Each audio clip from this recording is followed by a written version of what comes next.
அஊது பில்லாஹி மினஷ் ஷைத்தானிர் ரஜீம். பிஸ்மில்லாஹிர் ரஹ்மானிர் ரஹீம். வஸ்ஸலாத்து வஸ்ஸலாமு அலா சய்யிதினா முஹம்மதின் வ ஆலிஹி வ அஸ்ஹாபிஹி அஜ்மஈன். அன்சாரிகளைச் சேர்ந்த ஒருவர் தம் சகோதரர் அதிகம் வெட்கப்படுவதை கண்டித்துக் கொண்டிருந்த போது அவ்வழியே நபி ஸல்லல்லாஹு அலைஹி வஸல்லம் அவர்கள் சென்றார்கள். உடனே அவரை கண்டிக்காதீர்கள், விட்டுவிடுங்கள். ஏனெனில் நிச்சயமாக வெட்கம் ஈமான் என்னும் இறை நம்பிக்கையின் ஓரம்சமாகும் என்று நபி ஸல்லல்லாஹு அலைஹி வஸல்லம் அவர்கள் கூறினார்கள் என அப்துல்லா இப்னு உமர் அலி அவர்கள் கூறினார்கள். மனிதர்கள் வணக்கத்திற்கு தகுதியானவன் அல்லாஹ்வை அன்றி வேறு யாரும் இல்லை.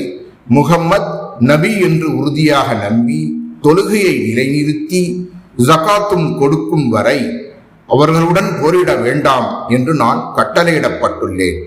இவற்றை அவர்கள் செய்து விடுவார்களேயானால் தம் உயிர் உடைமைகளை என்னிடமிருந்து பாதுகாத்துக் கொள்வார்கள். இஸ்லாத்தின் வேறு உரிமைகளில் அவர்கள் வரம்பு மீறினாலோ தவிர மேலும் அவர்களின் விசாரணை இறைவனிடமே உள்ளது என்று நபி ஸல்லல்லாஹு அலைஹி வஸல்லம் அவர்கள் கூறினார்கள் என அப்துல்லா இப்னு உமர் அலி அவர்கள் கூறினார்கள்.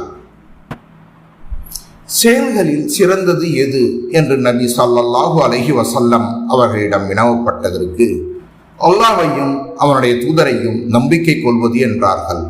பின்னர் எது என்று வினவப்பட்டதற்கு இறைவழியில் போரிடுதல் என்றார்கள். பின்னர் எது என்று கேட்கப்பட்டதற்கு அங்கீகரிக்கப்படும் ஹஜ் என்றார்கள் என அபூ ஹுரைரா அலி அவர்கள் கூறினார்கள். நபி ஸல்லல்லாஹு அலைஹி வஸல்லம் அவர்களுடன் நான் அமர்ந்திருந்த போது நபி ஸல்லல்லாஹு அலைஹி வஸல்லம் ஒரு குழுவினருக்கு கொடுத்தார்கள். ஒருவரை விட்டு விட்டார்கள். அவர் எனக்கு மிகவும் வேண்டியவர் ஆவார். அப்போது நான், நபி அவர்களே, ஏன் அவரை விட்டு விட்டீர்கள்? அல்லாஹ்வின் மீது ஆணையாக அவரை நான் இறை நம்பிக்கையாளர் என்றே கருதுகிறேன் என கேட்டதற்கு அவரை முஸ்லிம் என்றும் சொல் என்று நபி ஸல்லல்லாஹு அலைஹி வஸல்லம் அவர்கள் கூறினார்கள். சிறிது நேரம் நான் மௌனமாக இருந்தேன். தொடர்ந்து நான் அவரை பற்றி நான் அறிந்திருந்த விஷயத்தை என்னையும் மீறி மீண்டும் மீண்டும் கூறினேன். அதற்கு நபி ஸல்லல்லாஹு அலைஹி வஸல்லம் அவர்கள் பழைய பதிலையே கூறிவிட்டு, அதை நான் ஒரு மனிதருக்கு கொடுக்கிறேன், ஆனால் நான் கொடுக்காதவர் என்னிடம் மிக நேசவனாக இருக்கிறார்.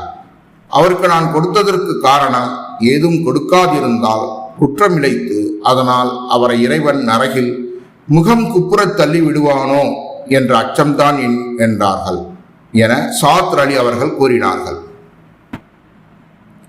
ஒருவர் நபி ஸல்லல்லாஹு அலைஹி வஸல்லம் அவர்களிடம் இஸ்லாமிய பண்புகளில் சிறந்தது எது என்று கேட்டார். நீர் உணவளிப்பதும் அறிந்தவர்களுக்கும் அறியாதவர்களுக்கும் சலாம் கூறுவதுமாகும் என்று நபி ஸல்லல்லாஹு அலைஹி வஸல்லம் அவர்கள் பதில் கூறினார்கள் என அப்துல்லா இப்னு அம்ர் அலி அவர்கள் கூறினார்கள்.